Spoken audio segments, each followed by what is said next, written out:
Everyone knows that the coolest thing in Star Wars isn't lightsaber battles or Jedi or Sith, but it's knobs and dials, and he's fiddling around, and as that's happening, we're getting some of the most beautiful shots of the inside of a TIE fighter. The lighting in these scenes, the practical sets, all of it just works so well, and it still even has some of that Star Wars humor and charm as he puts two wires together and thinks he's fixed the problem, only to send him off careening into space as he's trying to figure out how to get this ship to fly where he wants it to. We've got droids, we've got animatronics, we've even got a bowcaster. So much is packed into just the even beginning part of this scene as B2 is flying throughout the mess hall, or what's kind of set up to be the mess hall, as they sit down for a meal. It's the little details, it's the things like this that us Star Wars fans who are willing to watch every little thing and enjoy every little thing really appreciate.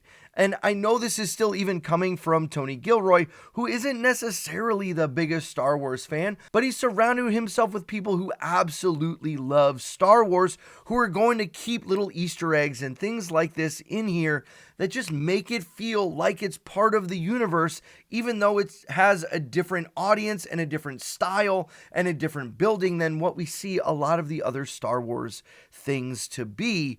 It's kind of similar to in Skeleton Crew when we had the data pad that had all the stories of the Jedi. It just kind of brought everything together.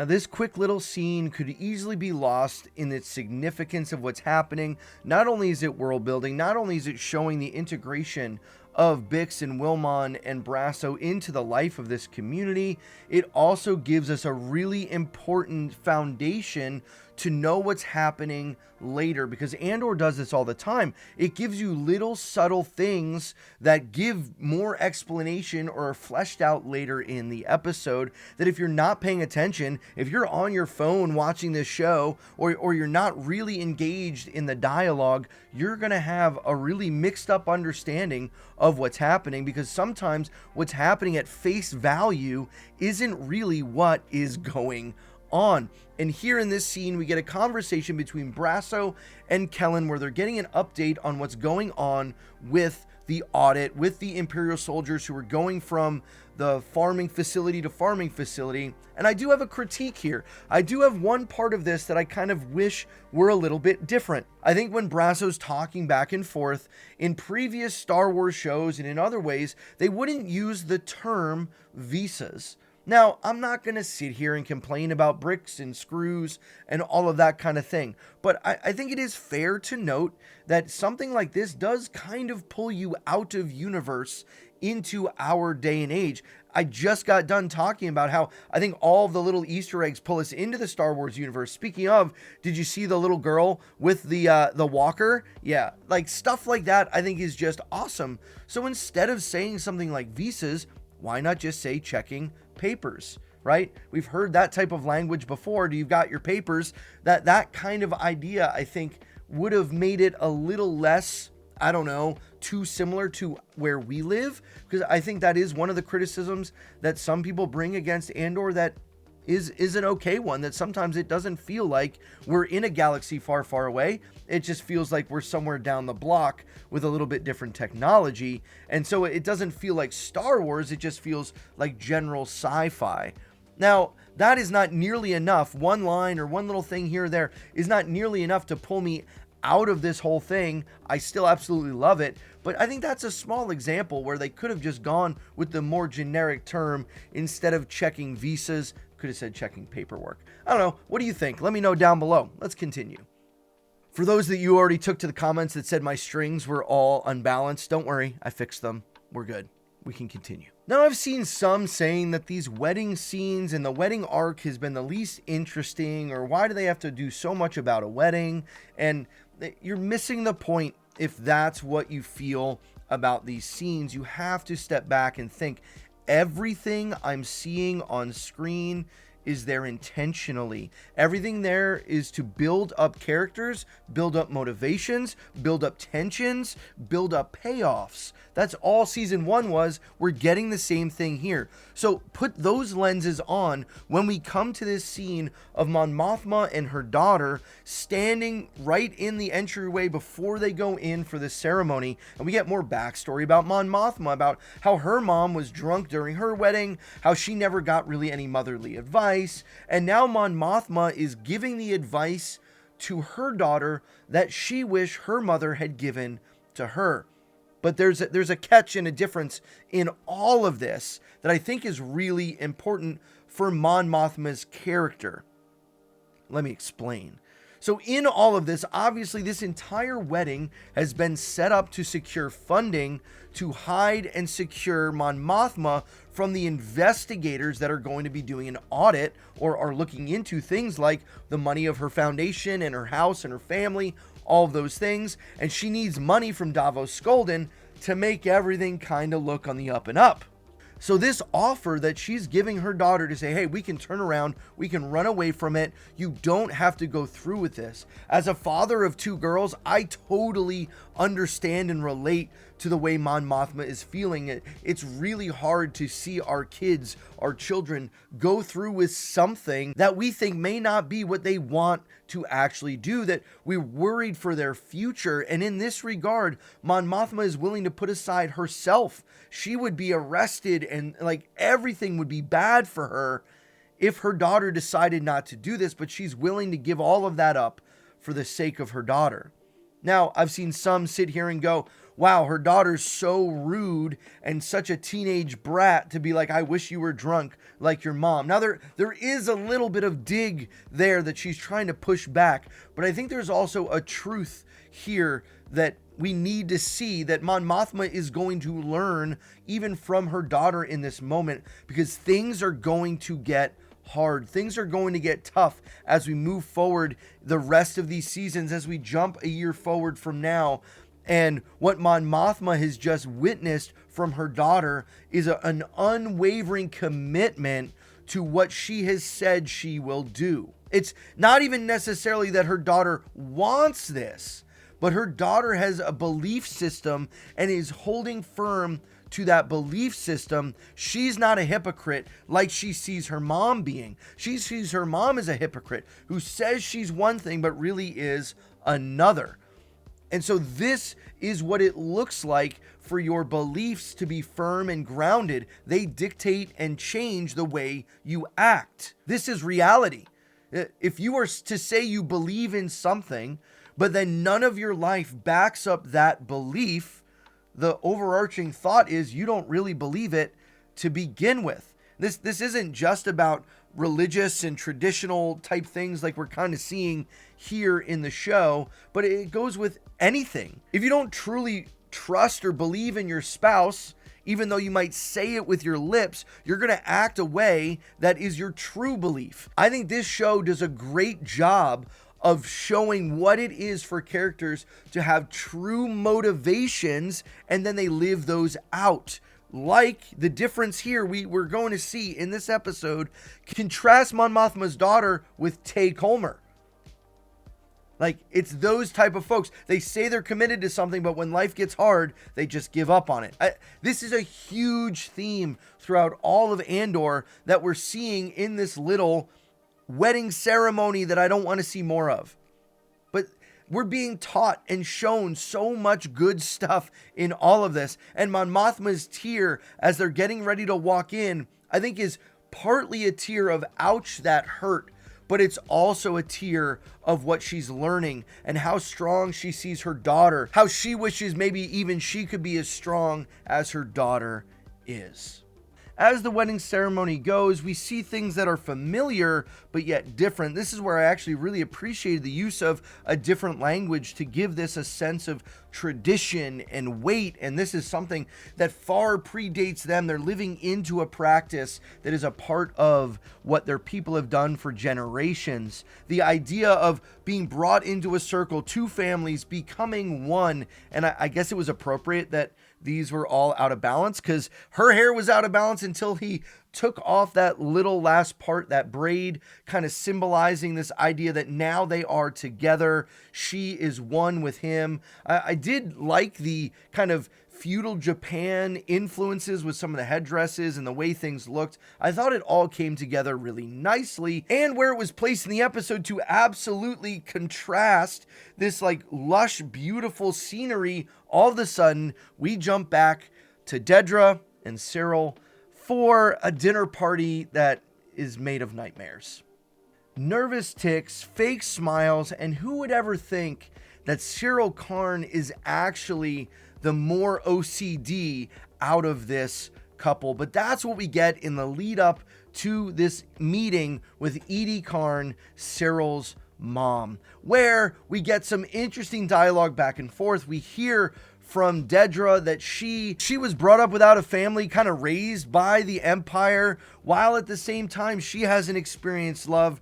Really, neither have Syril. They both have been love deprived. This is majorly contrasted by the way we see someone like Cassian, who knows what love is shown love again and again from Marva, from Braso, from Clem, from the people in his life. They instead have found no love. It does give us some sympathy for them, but at the same time, it's, I think, just trying to set up how the Empire is loveless, that it's really just about control. And that's what we see in this entire scene, is from the moment Edie walks in, she's trying to get the upper hand. She's putting down Dedra. She's putting down Syril. She's trying to do all of this, and it's not until Syril leaves that Dedra finally sets things straight and tells her exactly how it's going to be.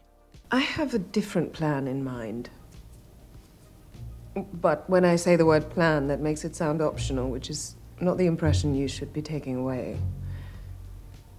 This game ends now. We've already seen that Syril has risen to new heights in his job. It shows that maybe Dedra is a better handler than Edie ever was. Maybe Dedra actually can show some weird kind of love where Edie has never been able to do that, and to keep things just in the straight and narrow and to keep Syril his best. And Dedra's willing to do what it takes to protect Syril and really to do what's best for him, which is to get his mom off his case so he's not an anxious mess like we see collapsed on the bed. So in the middle of this whole dinner party sequence, though, we jump to Cassian, who finally is able to get through to Clea. We see this awesome shot of her like pulling all the dials and moving everything around, and Cassian is kind of frustrated. He's been upside down, meaning hung out to dry. He doesn't know what's going on. Everything's been falling apart. His contact wasn't there. He doesn't know how to fly this ship. Yet when he's like, I gotta go home, Clea just says, hey, don't do that. You can't go home. It's crowded there. And Cassian goes, yeah, watch me. All of a sudden, he does kind of know how to fly the ship, or at least knows enough to get where he's going. And so he's off to go see what's going on back on Minarao. And meanwhile, we finish that scene with Edie and Syril and Dedra. And then we jump back to the wedding and the wedding reception, where things are going to get a little bit interesting. It's really just a brief pop-in to see everyone clanging their glasses in celebration with their rings, which I, again, thought was kind of interesting, very similar to something that you might see here in a wedding celebration, but it's there. And then to the frantic Minarao, we know that Cassian's on his way. Wilmon and Braso and everyone is starting to pack everything up to get ready for later, because they're going to have to move. Then back to the wedding, but we start to find out some really interesting things about Luthen, particularly that it was him that came to Davos Skolden with this rumor of this Shandy Mal. And it's a big thing made about how there's only a few of them, it's been 25,000 years, blah, blah, blah, all this stuff. But really, the thing I want us to not miss is that Luthen initiated all of this. Luthen came to Davos. Now you might think, oh, that's not that big a deal. No, but it is. It is, because just like we're seeing with Tay Colmer, Luthen is going to do his homework on all of this stuff. He's going to make sure that anyone Mon Mothma is involved with, He understands, he knows. It's his way to get into the wedding and see everything, to be brought in close to what's happening. And so it's scenes like this that really build out this control freak nature of Luthen. This is how he's existed so long, how he's been able to do what he does. He keeps everything separate. And then again, there's another moment between Tay and Mon Mothma, just heightening everything that's going on. There's this little interaction then as Tay Colmer leans in, about to say something more, and then he says, no, I'm not going to. But so it's just all of this mystery shrouding around what's really going on is starting to build doubt in Mon Mothma's mind. I think there's no doubt in Luthen's mind what's going to happen with Tay, but Mon is starting to get there. When were you going to tell me? I'm telling you now, buddy. No, now it's too late. And after Braso tells him that they're leaving, we find out that it's too late. They're not going to be able to leave. The Empire is here. We see Wilmon and his girlfriend Bila sitting out in the fields as everything approaches. Wilmon realizing that his speeder was left behind and that she has to go back inside as he takes back off to try and get back home so that they can get out of there. And as Bila approaches, she goes to move the speeder, and her mom recognizes the look that the lieutenant gives her, and she steps in. Mama Bear ain't allowing none of that nonsense, and so she sends her inside. And you notice how he says, get everyone food, but hold 2 meals. We'll be back soon. He knows and has already planned what's going to happen next. And the music picks up. It gets more intense. And then you would think that that would then signal that we're going to continue through this storyline. But this is the beauty, the amazing thought process of this editing. Now we've raised the tension here on Mineral, but also we've raised the tension back on Chandrila. The tension is getting there to Mon Mothma, and so we cut back to the wedding as Mon Mothma is starting to feel the pressure of everything going on. But it's this conversation between Mon Mothma and Luthen that all of a sudden the tone changes. They're talking about Tay and his pestering back of Davo, that this is not good. This is something that is going to lead to exposure for Mon Mothma and therefore also for Luthen. And so he says, you know the number. You know that this is never going to go away. You know that Tay Colmer is never going to be satisfied. He wants taken care of. And Mon Mothma says, I don't know what that means. And Luthen has the perfect response. How nice for you. Now, I've seen some start to complain about this DJ robot, that the music starts kicking up, but you have to remember, everything is being put as a contrast against everything else going on. So with this really dark music starting off the scene, and now as everyone is joyously celebrating and dancing and enjoying themselves at this wedding, the tensions have been rising in Mon Mothma, and so it's this dissonance between how she feels and the music, yet there's something eerie about it as the intensity builds. I can't play it all for you because then this video will get taken down, but you can go rewatch the episode for yourself, because as that builds and builds and builds, all of a sudden it cuts back to Mineral, and now we get this darkness. We know something isn't right. Something's going to happen. So it's back and forth between Chandrila and their music and what's going on in Mineral, and you have Mon Mothma getting pulled into the dancing. She's drinking. She's trying to get everything going away. She's trying to figure out these emotions. And then we come to a really challenging part of the episode, one that I've spent a lot more time breaking down and giving my thoughts on, so I'm going to be a little bit briefer here in this video. I'll link down in the description, and I'll put up an end card if you want to go watch my full thoughts on what's going to happen here in the next part of this scene. But I'll just give you the quick recap and some of the reason why I think this was put in this storyline specifically. We now run into the scene of the lieutenant trying to take advantage of Bix. He knows that her husband, Cassian, is not there, and he's trying to use his power to get what he wants from her. Again, they use some of the wording that I wish they wouldn't. Things like undocumented, visas. Again, you could just use the in-universe words like papers, things like that, but that's not a big deal. It is what it is. And this is a scene that a lot of people have talked about, say isn't really belong in Star Wars, but it's really there to build the character of Bix. Now, I've talked at length, almost 40-minute video, talking about my perspective on this scene, why I think this is challenging for some, and I agree that maybe there should have been a warning at the beginning of this episode if this is something that you've dealt with in your own life, could be triggering to you. But I think we're missing one of the major plot points in all of it, is that Bix wins. Bix kills her assailant. It's even set up to be very similar to Gorst in the way that the guy looks through the mirror and you see him in the mirror, mirroring back to what we saw at the beginning of episode 1 when we were introducing all of this in the mirror in her nightmare, if you remember that. And all of this, though, is to show that Bix is now stronger. She's not able to be tortured the way that she was previously in season 1. She is new, made again, that this fight has changed something in her. She is more resolute, stronger than she was. She's never going to let anyone do to her what had been done previously. And that's kind of the whole point of it all. Now, as I've said in my other videos, I kind of think they could have done without the word, without saying the word. I think it would have been okay. It was all visible. We all know what was happening. We didn't need the dialogue added to everything else. But I also want us to take a step back. No one's really talking about the way that this is all woven together, going in and out of Mon Mothma, drinking more and more and more, trying to deal with her pain, and trying to deal with her situation by dancing and drinking and all of the things that are going on. You can just feel the change in Bix. You can feel the change in Mon Mothma. And then we kind of come to the close of these few sequences, and it's Tay Colmer getting a ride home by who?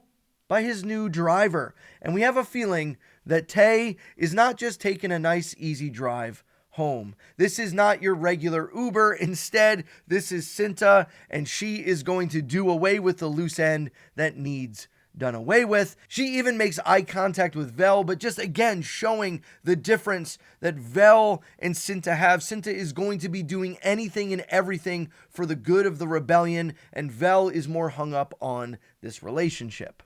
Now we also have this moment where Braso and Kellen almost get into an altercation where they're going back and forth, and Braso is accusing him of betrayal. But if you remember, what did I say earlier in this episode? They took time to show us the relationship between Kellen and Braso. They took time to show us that Kellen hates the Empire. They took time to show how Kellen has put his neck out there on the line for them. And that's part of what's going on here in all of this. Braso knows the writing on the wall. Braso knows what's happening.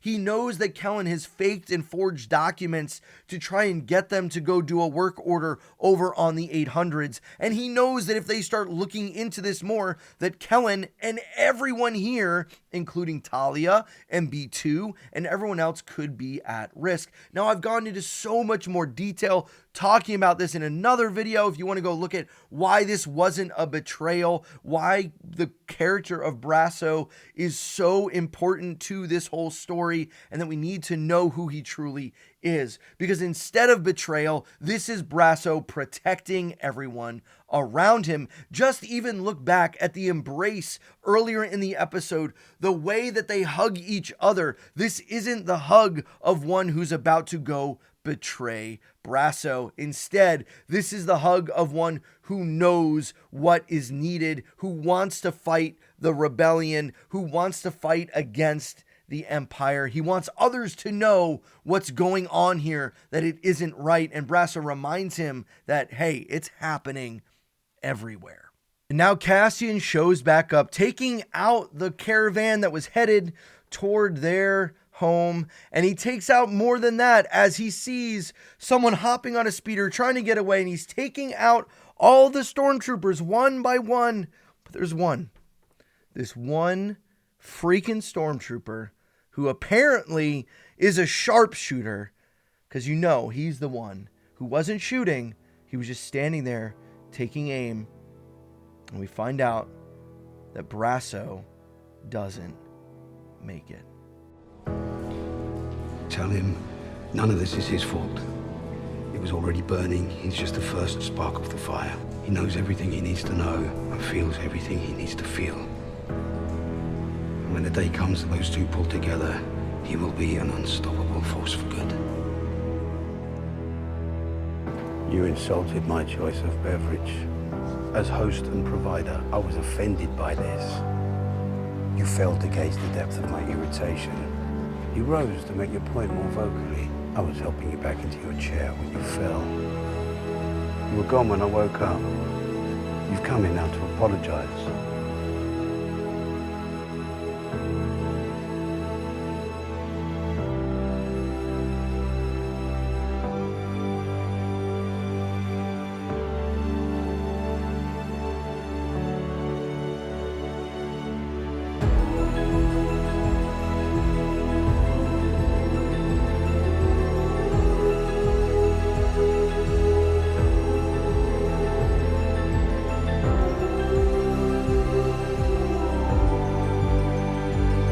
Someone needs to tell him what's going on here. It's going on everywhere.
We won't be away long.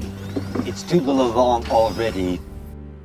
The one who was willing to sacrifice everything for his friends, the one who was willing to do whatever was needed to protect the ones he loves, even willing to put his body on the line to make the stormtroopers think that Kellen was his enemy.